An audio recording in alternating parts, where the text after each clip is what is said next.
오늘도 말씀 나누기 전에 좀 조심스럽게 서로 인사하면 좋겠습니다. 서로 사랑합니다. 평안하세요. 그렇게 한번 인사하면 좋겠습니다.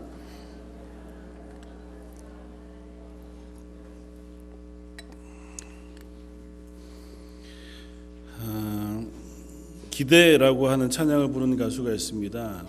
아시는지 모르겠지만 주 안에 우린 하나 모습은 달라도 이렇게 시작하는 찬양이 있는데요. 찬양을 부르는 가수가 박요한이라고 하는 분인데 목사님이세요.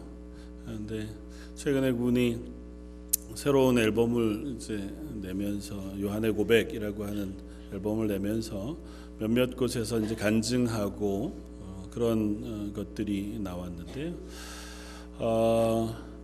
그분의 고백을 들어보면 참 많이 은혜가 된 것은 그분은 입양아시라고 자기는 몰랐지만 나중에 자기의 생모를 만나고 나서 알게 된 사실이 태어나던 그날 그 다음 날 버려지고 입양 기간에 보내어져서 시설로가 얼마간의 기간을 지난 후에 또 입양되어서 양부모님을 만나서 자라게 되었다고 하는 것이었고 전혀 모르고 잘 자랐대요. 전혀 모르고 잘 자랐고 또 워낙 양부모님이 신앙이 좋으시고 또 사랑이 많으셔서 정말 귀하게 잘 자랐는데 아마 중학교 때쯤 되었을 때 그 사실을 우연찮게 알았던 것 같아요.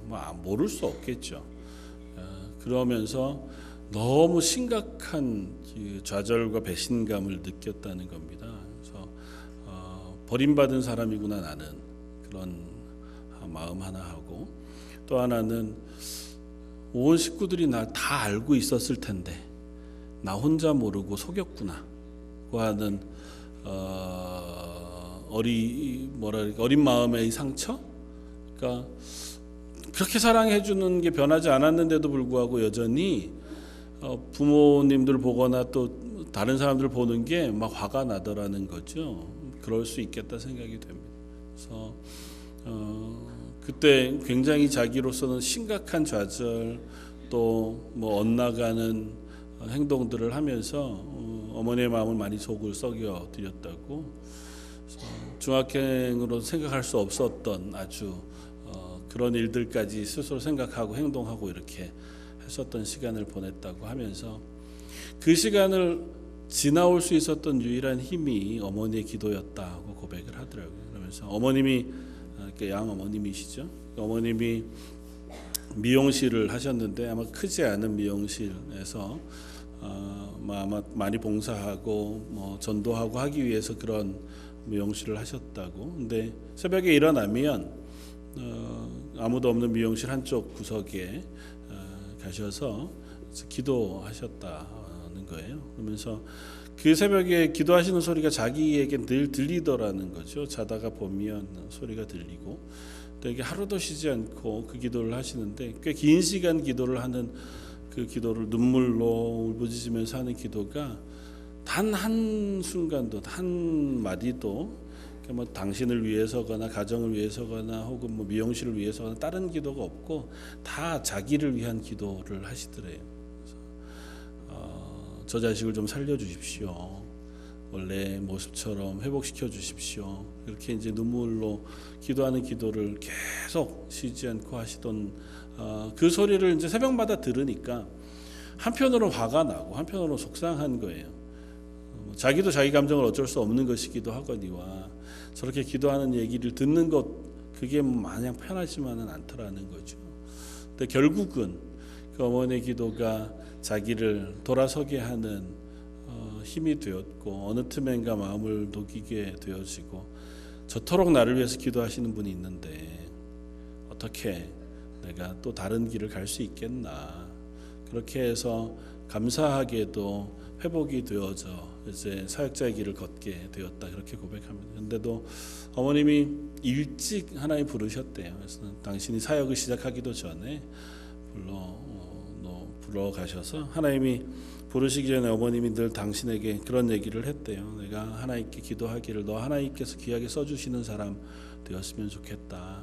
구체적으로 너 목사 됐으면 좋겠다 이렇게 기도했다고. 그래서 그런 기도를 왜 당신이 하냐고. 목사 되는 건 난데 엄마가 그런 기도하는 게 어딨냐고. 그래서 자기는 전혀 그 생각을 안 했는데 결국은 나중에 목회자의 길을 걷게 되면서 목사 안수를 준비하고 그럴 때 너무 많이 울었다고, 어머니 생각 때문에.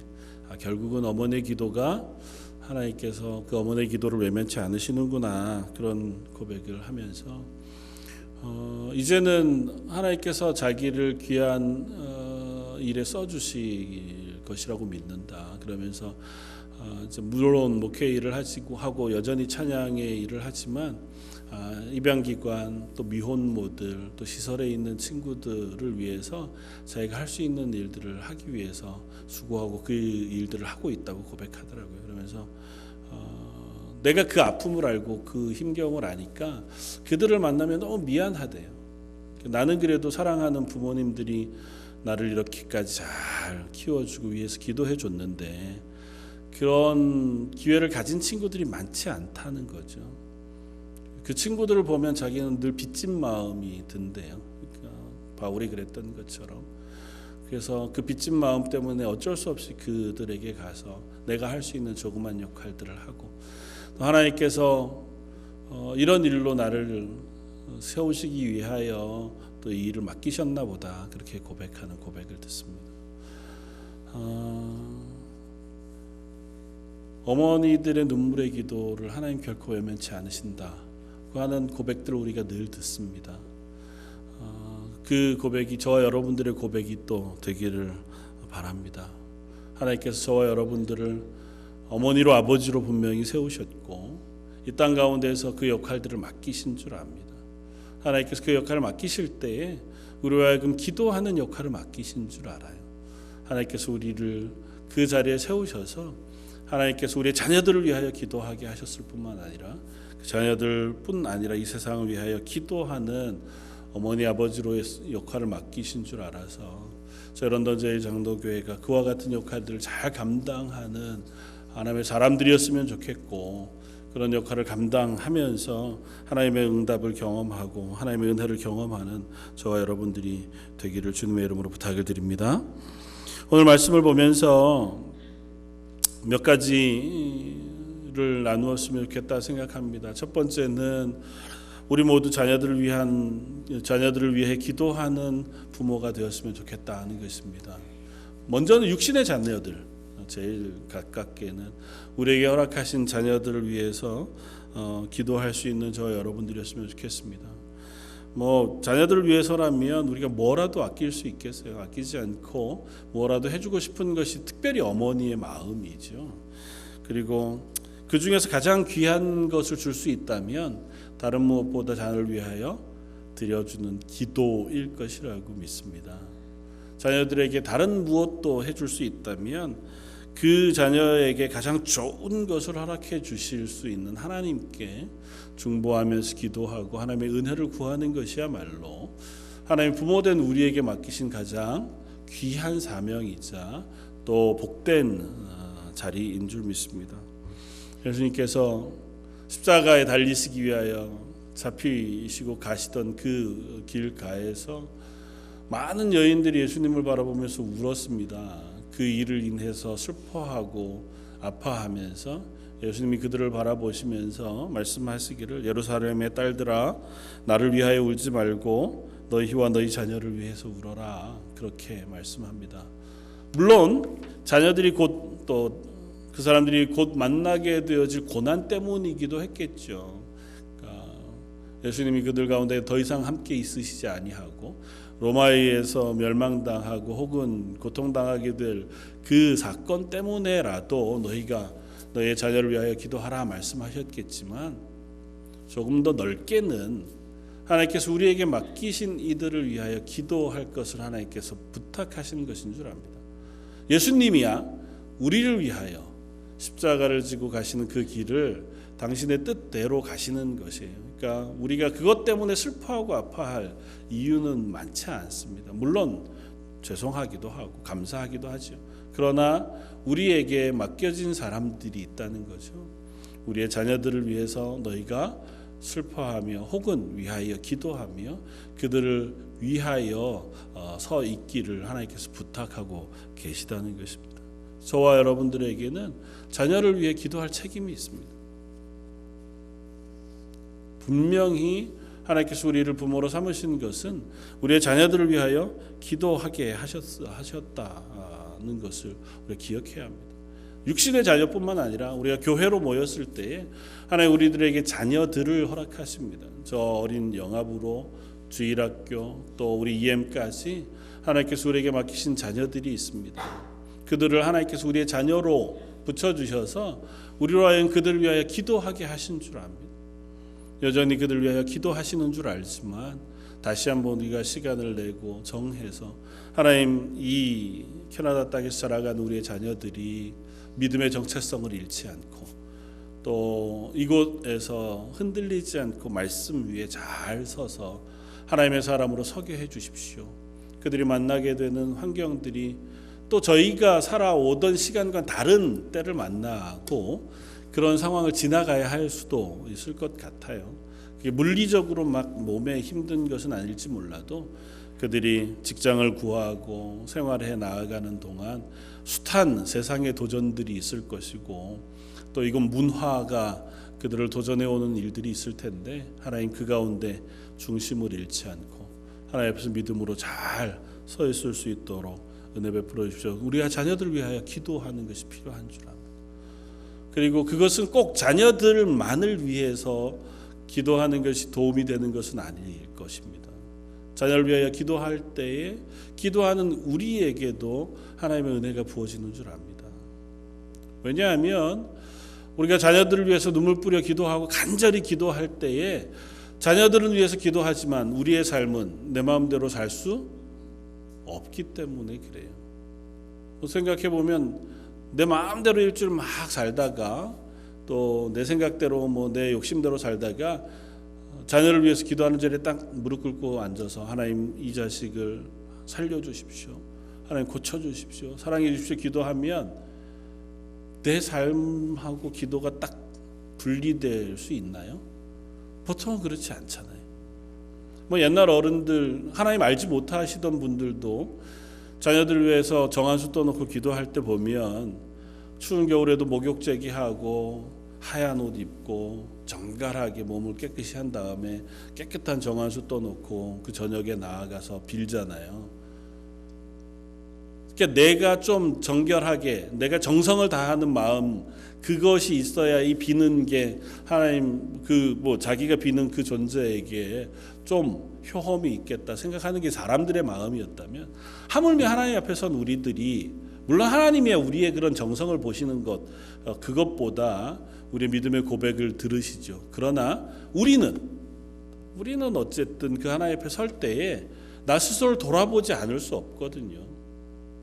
예배 자리에 설 때, 혹은 기도의 자리에 설 때 내 지난 시간들을 돌아보면서 나를 또 다시 한번 하나님 앞에 내려놓죠. 그래서 회개하고 하나님 저를 긍휼히 여겨주십시오. 그렇게 기도하게 되지 않을 뿐만 아니라 자녀를 위하여 더 열심히 기도하고 안타깝게 기도하는 기도의 자리에 서면 설수록 내 삶의 자리도 조금씩 더 하나님 앞에 바라볼 수밖에 없는 것이 우리 모습인 것 같아요. 그러니까 기도하는 사람, 기도하는 어머니, 기도하는 아버지가 자기의 삶을 엉망으로 살 수는 없는 줄 압니다. 그러니까 자녀를 위하여 기도한다는 건 자녀를 위하여 기도하는 자리에 서는 것이기도 하지만 그 자리에 서는 내가 하나님 앞에서 바로 하나님의 사람으로 살기 위해 애쓰는 자리에 서는 것이기도 하겠다 생각이 되었습니다. 저런 던저 일장로교에 속한 모든 성도 여러분, 우리 자녀들을 위해서 또 우리 교회에 보내준 귀한 자녀들을 위하여 늘 기도하는 자리에 설 수 있었으면 좋겠고 그 기도하는 자리에 서기 위해서 내 삶을 하나님 앞에서 또 늘 점검하고 회개하고 또 하나님 앞으로 되돌아갈 수 있는 저 여러분들이 되었으면 좋겠습니다. 오늘 이사야서 49장의 말씀은 이사야 선지자를 통하여 어쩌면 하나님의 징계를 받아 이방 나라에 흩어져 버린 이스라엘 그들을 향하여 선포해 주시는 회복의 말씀이거든요. 하나님 앞에서 그들이 외칩니다. 하나님께서 우리를 잊어버리신 것 아닙니까? 우리를 버리신 것 아닙니까? 이제는 하나님이 우리와 관계 없으신 것 아닙니까? 그러나 하나님 그렇지 않으시다 말씀하시고 그들을 내가 잊지 않았다. 그리고 너희를 기필코 회복해 줄 것이라고 말씀하세요.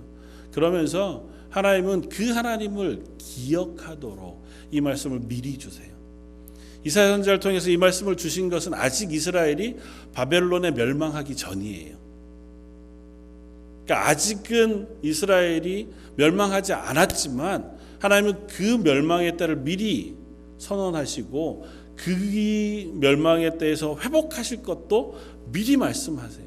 그러면서 이스라엘에게 말씀하는 거예요. 너희가 혹 멸망하더라도 그곳에서 나를 기억하고 그 하나님의 은혜를 구하며 기도하는 자리에 설 것을, 회복을 소망하며 약속하신 하나님을 기억하고 기도하는 자리에 설 것을 하나님께서 말씀하고 있다는 거죠.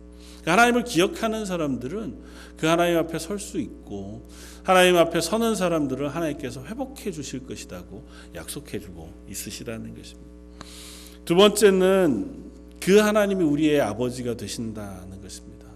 다시 말하면 우리의 아버지 하나님을 기억할 수 있는 저 여러분들이었으면 좋겠습니다.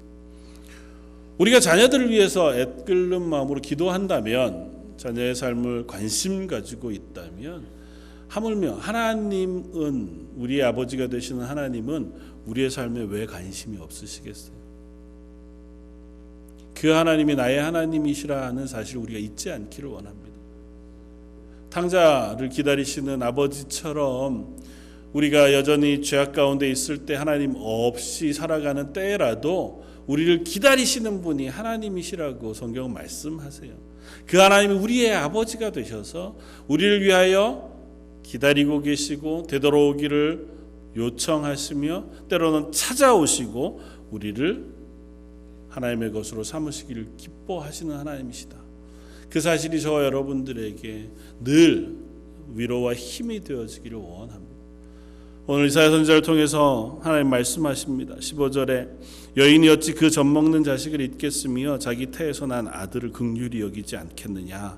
그들은 혹시 잊을지라도 나는 너를 잊지 아니할 것이다. 하나님께서 어머니의 사랑, 그것이 가장 큰 사랑이에요. 그래서 어떤 경우라도 어머니가 자식을 향한 사랑을 포기하는 일이 잘 없어요. 그건 뭐 세상의 숱한 사연 속에서도 우리는 확인할 수 있습니다. 앞서 말씀드린 그 박유환 목사님의 어머니, 내 몸으로 낳지 않은 아이라 할지라도 그 아이를 위하여 기도하는 그 어머니의 사랑이 얼마나 큰지를 알잖아요. 뭐 예를 들자고 하면 얼마든지 그 예들을 우리는 찾아볼 수 있습니다. 고서에서, 이야기 속에서, 혹은 뭐 사건 사고 속에서도 어머니들이 자기의 목숨을 아끼지 않고 자녀를 사랑한 그 사랑의 이야기들을 얼마든지 읽을 수 있습니다. 하물며 하나님이 우리를 향하신 사랑을 왜 거두시겠습니까?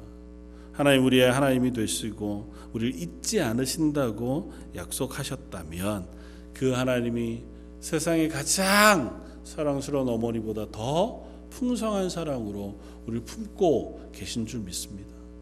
우리가 때로는 낙심할 만한 지경에 놓여졌을 때 내 하나님, 내 아버지 여호와, 그분을 기억할 수 있고 그분으로 인하여 힘을 얻을 수 있고 그분으로 인하여 다시 설 수 있는 저 여러분들이 되시기를 바랍니다.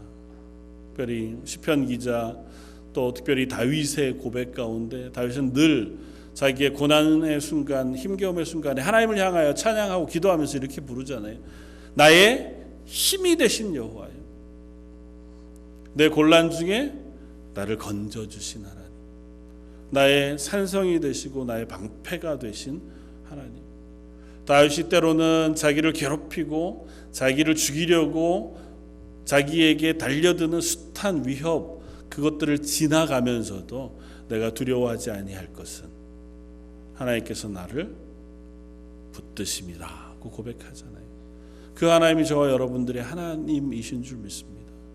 그 사실을 믿음으로 붙들고 가는 그 삶과 그 사실을 아직은 온전히 잘 알지 못하고 가는 삶 속에는 평안의 차이가 있는 것 같아요. 하나님이 나를 붙드십니다. 제가 그것을 의지하여 오늘도 이 걸음을 걷게 해 주십시오. 뭐 최근 일주일 지나는 동안 또 저희가 사는 이 땅에도 참 여러 가지 이야기들, 여러 가지 뭐 두려운 소식들이 전해지고 변화가 있습니다. 물론 아직 무덤덤할 수도 있고 뭐 그렇게까지 그러는 분들도 있는가 하면, 또 어떤 분들에게는 정말 피부로 와닿는 두려움일 수도 있을 터인데, 그것이 어떤 것이든 그 모든 과정 속에 하나님이 여전히 나의 하나님이 되십니다고 하는 고백이 저 여러분들에게 있었으면 좋겠고, 그 고백이 나의 고백일 뿐만 아니라 또한 그 고백을 가지고 하나님 앞에 기도의 자리에 설 수 있는 저 여러분들이었으면 좋겠습니다. 그래서 세 번째는 저와 여러분들이 어머니의 심정으로 기도하는 교회가 되었으면 좋겠습니다. 하나님은 저와 여러분들을 이 땅에 부모로 보내셨지만 또 다른 이름으로 우리 청지기로 이 땅에 보내셨다고 말씀합니다. 출애굽기 19장 6절에 너희가 내게 대하여 제사장 나라가 되며 거룩한 백성이 되리라. 하나님께서 이스라엘 백성을 하나님의 백성으로 부르시면서 말씀하시잖아요. 자주 너희는 내게 제사장 나라가 되고, 제사장은 하나님과 이스라엘 사이의 중보자예요. 이스라엘의 죄를 들고 하나님 앞에 회개하고 하나님 앞에서 이스라엘을 위하여 기도하고 간구하는 역할을 맡기신 사람들이 제사장이에요. 이스라엘을 제사장 나라 삼으셨다는 것은 이 모든 세상 가운데 숱한 나라 사람들을 대신하여 하나님 앞에 중보하며 기도하는 역할을 맡기신 것이고, 그들 앞에 하나님의 살아계심을 선포하는 역할을 맡기신 민족으로 불러내셨다는 겁니다. 저 여러분들에게도 동일한 말씀을 하잖아요. 베드로전서 2장 9절에 그러나 너희는 택하신 족속이요 왕같은 제사장들이요 거룩한 나라요 그의 소유가 된 백성이니 이는 너희를 어두운 데서 불러내어 그의 기이한 빛에 들어가게 하신 이의 아름다움을 선포하게 하려 하십니다. 하나님 우리를 제사장 나라로 삼으시고 하나님의 택하신 족속으로 만드신 것은 우리를 먼저 구원하시고 구원하신 하나님의 구원의 은혜를 이 어두운 세상 가운데 선포하게 하시기 위하여 우리를 불러내셨다. 하나님 저와 여러분들을 청지기로 세우신 줄 압니다. 이 땅 가운데서 하나님을 선포하는 사람으로 부르신 줄 압니다. 아울러 하나님은 이 땅을 위하여 기도하는 사람으로 저와 여러분들을 불러내신 줄 믿습니다. 이 땅을 위하여 기도할 때에 어머니의 마음으로 이 땅을 위하여 기도할 수 있는 저와 여러분들이었으면 좋겠습니다. 이 세상을 대하여 또 이 땅의 아픔과 어려움을 대하여 또 이 땅의 연약한 이들을 바라보면서 내 자녀를 품고 기도하는 것처럼 하나님의 긍휼을 구하면서 기도할 수 있는 저 여러분들, 저희 런던 제1장로교회가 되었으면 좋겠습니다. 하나님은 이 세상이 우리와 연결되어져 있다고 말씀하세요. 오늘 본문이 끝나고 나서 저 뒤에 하나님께서 이스라엘 백성에게 연결하여 말씀해 주시는 것은 이렇게 연결이 됩니다. 22절 주 여호와가 이같이 이르노라 내가 문 나라를 향하여 나의 손을 들고 민족들을 향하여 나의 기치를 세울 것이라. 그들이 내 아들들을 품에 안고 내 딸들을 어깨에 메고 올 것이며 왕들은 내 양부가 되며 왕비들은 내 유모가 될 것이며 그들이 얼굴을 땅에 대고 내게 절하고 내 발에 티끌을 핥을 것이니 내가 나를 여호와인 줄 알리라. 나를 바라는 자는 수치를 당치 아니하리라. 내용은 그것이에요. 이스라엘을 멸망시켰던 사람들, 하나님 없이 살아가던 이스라엘 조롱하던 사람들이 이제는 이스라엘을 높이고 이스라엘을 하나님 앞으로 모시고 와 그들 앞에 절하게 될 것이라는 겁니다. 하나님이 이스라엘을 회복하실 때.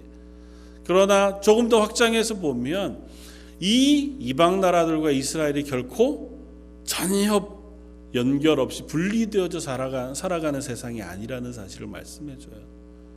우리의 때로는 채찍이 되기도 하고 우리를 괴롭히는 이방 민족이기도 하지만 그러나 그들과 우리의 삶이 연결되어져 있다고 하는 사실을 말씀하시고 하나님 그 연결되어진 그들에게도 하나님이 되시다는 사실을 우리에게 말씀하세요.